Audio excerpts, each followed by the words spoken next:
Hello guys. Last videos के अंदर हमने देखा था कि दीज कीवर्ड जावा के अंदर किस तरह से बेनिफिट साबित होता है। देखो, इसके साथ बहुत सारे ऑब्जेक्ट के साथ भी ट्रीट किया जाता है, बट मैं आपको वो वाला पार्ट नहीं लूंगा, क्योंकि जब आगे आपके प्रॉब्लम सॉल्विंग स्किल बढ़ेगी उस टाइम पर उसको भी लूंगा, क्योंकि कंफ्यूजन करने में हमें क्यों दिमाग में दही करे। तो आगे बढ़ते हैं, नेक्स्ट टॉपिक की तरफ बढ़ता है। सो नेक्स्ट टॉपिक कौन सा है और नेक्स्ट टॉपिक क्या कहता है, और उसके बाद उसमें क्या क्या हम प्रोसेस कर सकते हैं। तो आपके सामने ही में यहाँ पर नेक्स्ट टॉपिक के बारे में देखते हैं, और दिस कीवर्ड के साथ हो जाने के बाद यूजर को हमने क्या पूछा था, explain next topic. So next यहाँ पर मैं पूछना चाहूंगा, एक्सप्लेन नेक्स्ट टॉपिक। अब देखो, आप कह रहे होंगे कि इसके ऊपर भी प्रॉब्लम स्टेटमेंट चाहिए, तो प्रॉब्लम स्टेटमेंट हम आगे जब यूज करेंगे तो दिस कीवर्ड यूज किया जाएगा, सो कोई प्रॉब्लम नहीं। सो एक्सप्लेन नेक्स्ट टॉपिक जो है, great. After this keyword the next important oops topic is methods in Java. So, how can we achieve the methods and how can we create a methods in Java? So, वो देख लेते हैं. So, methods in Java, a method is a block of code that performs a specific task. So, methods and functions both are the same, but when we in a oops concept at that time we use a method name, and when we are normaling to we are normal creating a normal coding at that time use a function. So for example के लिए अगर आप जावा script कर रहे हो उस time पर function use किया जाएगा नेमिंग कन्वेंशन के तौर पर, and then when C programming हो उसके अंदर भी फंक्शन यूज किया जाता है, एंड पाइथन हो तो उस टाइम पर भी फंक्शन यूज किया जाता है स्टार्टिंग में, and then when go for OOPs concept at that time use method naming convention. ठीक है, it helps in a code reusability and better organization. अब ये किस तरह से हेल्प करता है, तो आपको पता ही है, हमने फंक्शन देखा था, उस सेम पार्ट मेथड्स यहाँ पर इंक्लूड किया जाता है, तो इसमें कोई कंफ्यूजन होने वाली बात ही नहीं है। Then types of method, there are several types of method. Instance method, a block belongs to an object. We need to create an object to call it. तो फॉर एग्जाम्पल के लिए यहाँ पर कैलकुलेटर और ऐड फंक्शन बनाया था, यहाँ पर ऐड फंक्शन बनाया है। तो ये वाला पार्ट हमने देख लिया है, नहीं ऐसा नहीं है, बट फंक्शन और मेथड दोनों सेम ही है। बस यहाँ पर ये वाला पार्ट उन्होंने दिया है। Second one is a static method.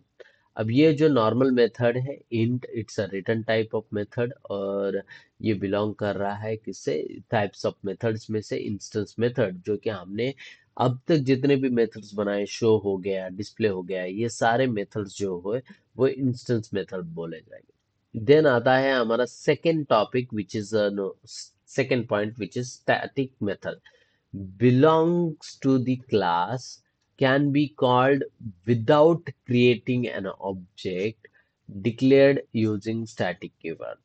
अब ये स्टैटिक कीवर्ड से डिक्लेयर किया जाता है।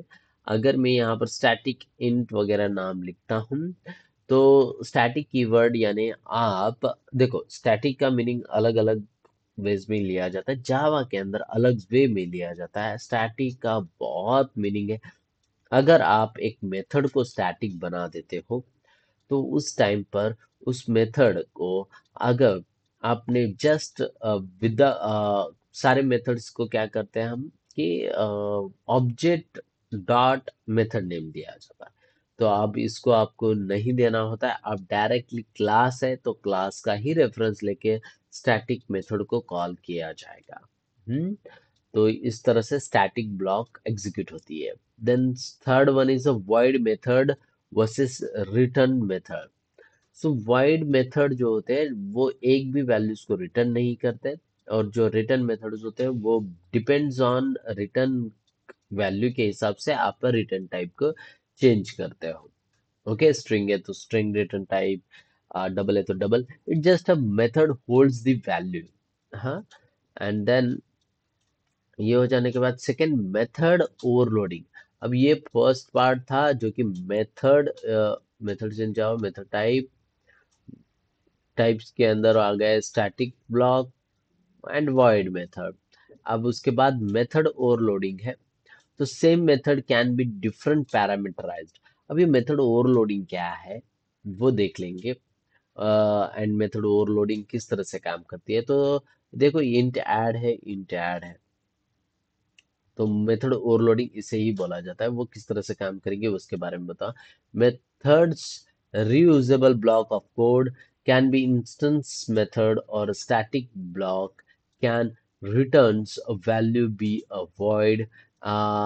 Overloading allows multiple methods with the same but different parameters। ये सारे कुछ जानकारी है मेथड्स के बारे में जो कि हमने यहाँ पर।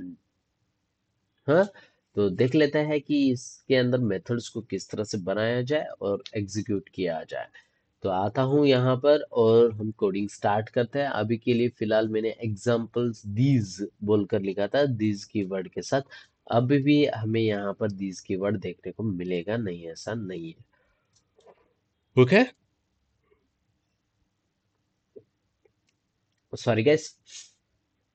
सो स्टार्ट करता हूँ। Right click on this tabs and close all। So oops concept हमारा चल रहा था। उप्स उप्स कंसेप्ट के अंदर नेक्स्ट पार्ट लेना चाहूंगा मैं कि ठीक है, मेथड्स वाला पार्ट लेना है। कॉम डॉट उप्स बोलकर हमने लिखा है। उप्स के अंदर ही हमें और चल रहा था। सो कॉम डॉट उप्स डॉट मेथड कर लेता हूँ। Right click on this base package, new, और क्लास बनाना चाहूंगा। और पहले यहाँ पर methods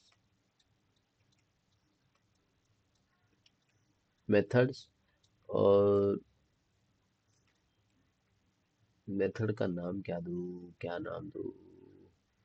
methods in Java, types of methods there are, first instance method है, स्टैटिक मेथड है। सभी के सभी एक ही के अंदर मेथड्स इन जावा बोलकर नाम दे देता हूँ। सो मेथड्स इन जावा डायरेक्टली नहीं लिख सकता हूँ। सो मैं यहाँ पर अंडरस्कोर यूज करूंगा। Methods in Java, finish. और यहाँ पर बोलना चाहूंगा मैं मेन मेथड, डन। अब ये पार्ट तो हो गया है मेरे पास। ठीक है, अब नेक्स्ट क्लास बनाना चाहूंगा। Just a normal class, it's depends on you, आप कौन सा भी पार्ट बना सकते हो। सो मैं यहाँ पर एक नॉर्मल क्लास बनाना चाहूंगा, एडिशन वाला, या फिर कैलकुलेटर बोलकर एक नाम दे दो। So class calculator. Okay, calculator. और इसके अंदर दो पैरामीटर देखो, मैं सब के सब यहाँ पर कवर करने की कोशिश कर रहा हूँ। इंस्टेंस भी हो गया और बाकी सब भी हो जाएंगे, यानी आपको वो वाला पार्ट भी समझ में आ जाएगा। ठीक है, पहले मैं मेथड्स के ऊपर फोकस करता हूँ। So here I just want to create a add method which is like this add. So here void will not return or void will not hold the values। so at that time आप यहाँ पर int num1 comma int num2 इस तरह से parameters देते हो। If you want to write without parameter doesn't matter. Okay, so अब यहाँ पर मैंने लिखा। तो ये हो गया normal method add। and then inside this add method I just want to print the addition of the values। okay, so यहाँ पर बोलना चाहूंगा sum is कोलन, और यहाँ पर बोलना चाहूंगा प्लस ऑपरेटर के साथ पैरेंथेसिस यूज करूंगा num1 प्लस num2। ओके, ये वाला पार्ट हो गया। अब ये इसको कॉल करने के लिए मुझे यहाँ पर लिखना पड़ेगा मेथड्स इन जावा, सॉरी,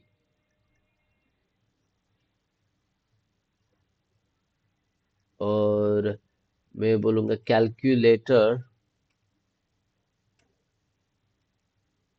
और यहाँ पर calculator equals to new calculator. And then यहाँ पर कैलकुलेटर से डॉट ऐड मेथड को कॉल करूंगा और यहाँ पर 3 दे देता हूँ, तो बेसिकली इसका आंसर 6 आएगा। So right click, run as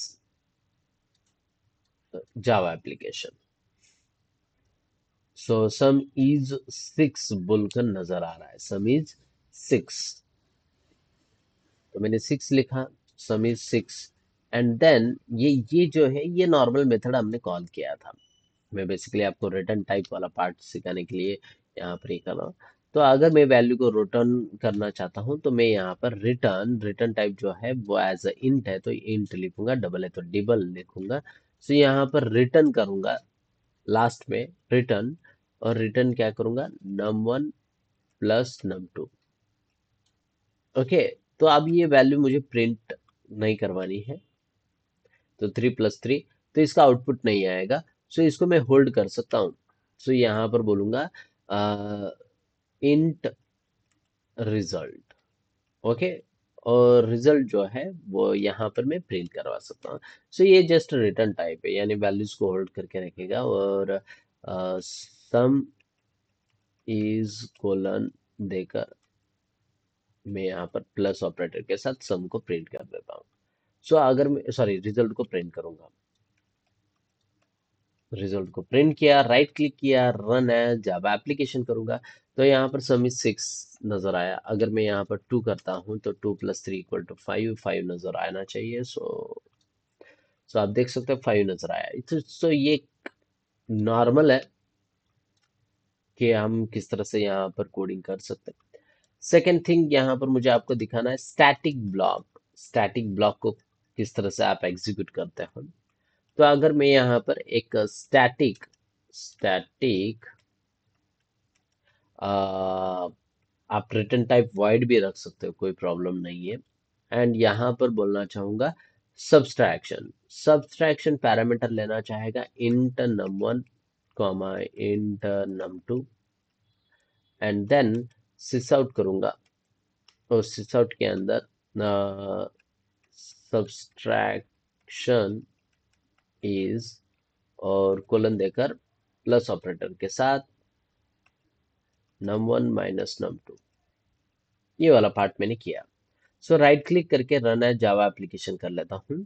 तो आप देख सकते हो मेथड्स के बारे में यहाँ पर इंफॉर्मेशन तो कुछ भी नहीं है। सो स्टैटिक ब्लॉक है, राइट।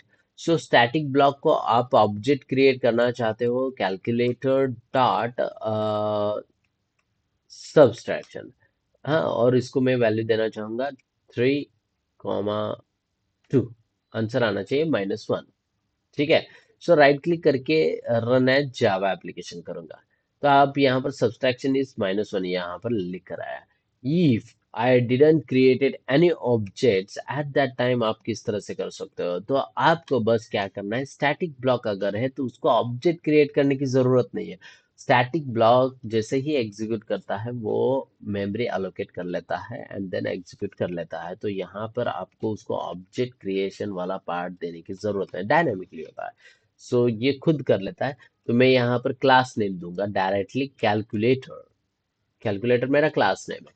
सो ये एक्सेस होता है क्लास नेम से डायरेक्टली स्टैटिक ब्लॉक, इसको ऑब्जेक्ट क्रिएट करने की जरूरत नहीं है, और मैं एग्जीक्यूट करूंगा तो एग्जीक्यूट हो जाएगी, कोई प्रॉब्लम नहीं है। If you want to return the values so आप रिटर्न भी कर सकते हो एज ए इंट। अगर मैं रिटर्न कर रहा हूँ तो मैं इसे प्रिंट करने की जरूरत नहीं है, तो सॉरी कंट्रोल Z, अभी इसको प्रिंट करने की जरूरत नहीं होगी। तो जरूरत नहीं है तो क्या कर सकते हैं, आप स्टोर कर सकते हैं। क्या हो रहा है,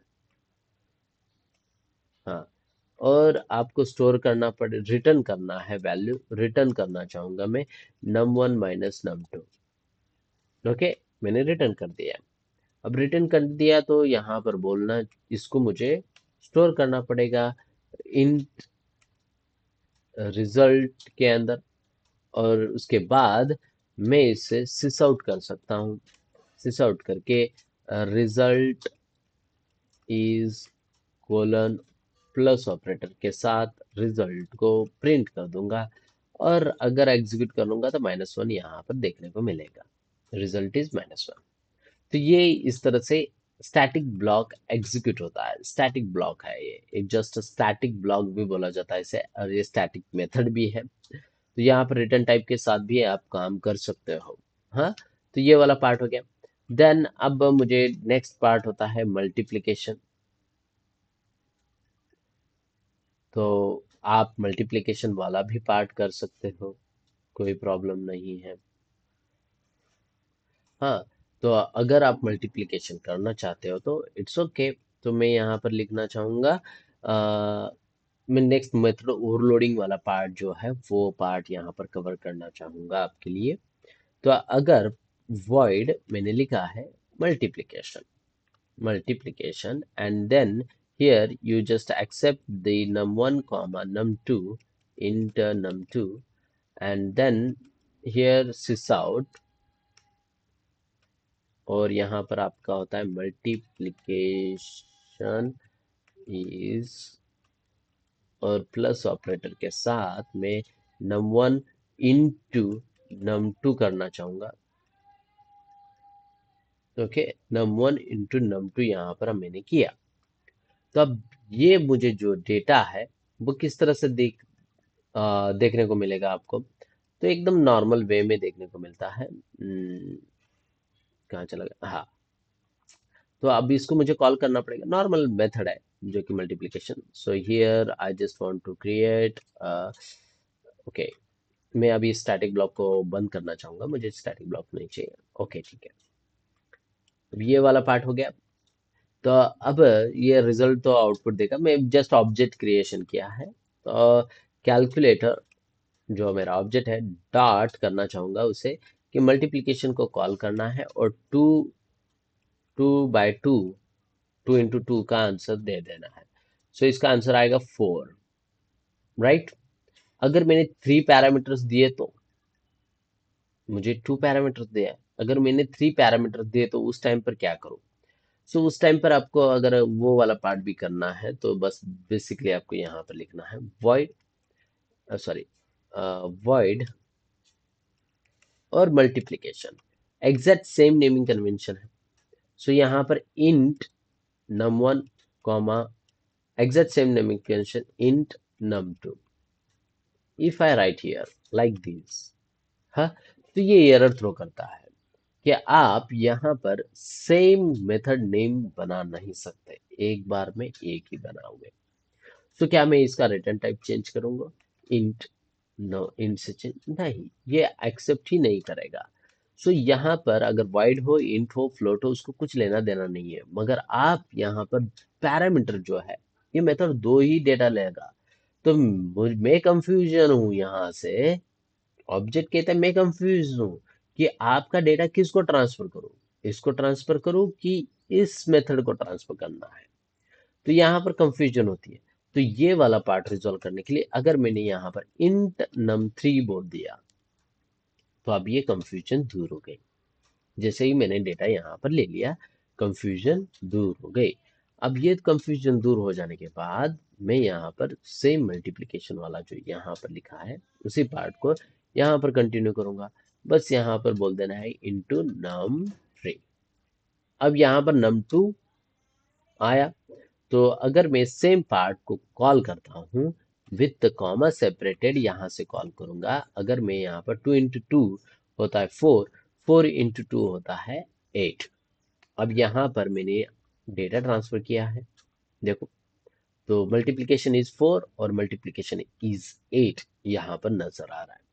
सेकेंड थिंग, सेम डेटा को अगर मैं यहाँ पर कॉपी पेस्ट करता हूँ फिर भी सेम आउटपुट, तो आप यहाँ पर बढ़ा सकते हैं, कोई प्रॉब्लम नहीं। अगर मैंने यहाँ पर फ्लोट कर दिया, मान लेते हैं मैंने फ्लोट कर दिया, तीन ही पैरामीटर है बट मैंने यहाँ पर फ्लोट कर दिया, तो वो कंफ्यूज नहीं होगा। वो आराम से यहाँ से मल्टीप्लिकेशन वाला पार्ट बना लेगा और एग्जीक्यूट करेगा। देखो, जावा एप्लीकेशन 8 आ रहा है, क्योंकि और उसके बाद अगर मैं, सॉरी, उसके बाद अगर मैंने यहाँ पर 2.1 कर दिया, 2.1 किया मैंने, अब ये फ्लोट है। सो फ्लोट को डायरेक्टली एक्सेप्ट नहीं करेगा, तो एफ कर देता हूँ तो एक्सेप्ट करेगा। If you want to write here double as a double, so यहाँ पर अगर मैं डबल लिखता हूँ तो ये एक्सेप्ट कर लेगा, कोई प्रॉब्लम नहीं। फ्लोट के बारे में और डबल के बारे में, डेटा टाइप के बारे में हमने देखा था। सो अभी इसका आंसर अलग आएगा। 8.4 यहाँ पर आंसर आपको देखने को मिला। हाँ, तो ये खुद से चेक कर लेता है कि आपका डेटा कहाँ पर ट्रांसफर करना है। सो इसे इन प्रोसेस को बोला जाता है मेथड ओवरलोडिंग।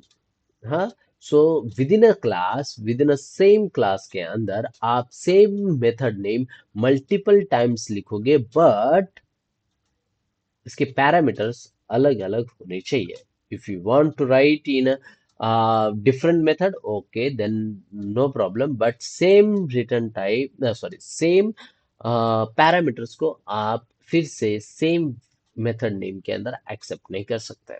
सो ये इसकी कुछ कंडीशंस है, ये पता होना जरूरी है, एक डेवलपर को ये पता होना जरूरी है। सो मेथड ओवरलोडिंग का पार्ट यहाँ पर खत्म होता है। तो बेसिकली हमने बहुत कुछ किया है इसके अंदर, तो आपको कोई प्रॉब्लम नहीं आनी चाहिए। तो अगर कोई प्रॉब्लम आती है तो कमेंट करना मत भूलना। सो एकदम सिंपल वे में मैंने आपको मेथड के बारे में यहाँ पर इंफॉर्मेशन बताने की कोशिश की है। अगर आपको कोई और चाहिए जानकारी तो आप बता सकते हो। So see you guys on next video, जहाँ पर हम कुछ प्रॉब्लम स्टेटमेंट्स के बारे में देखेंगे या फिर आगे बढ़ते हैं। So see you guys, tata bye bye.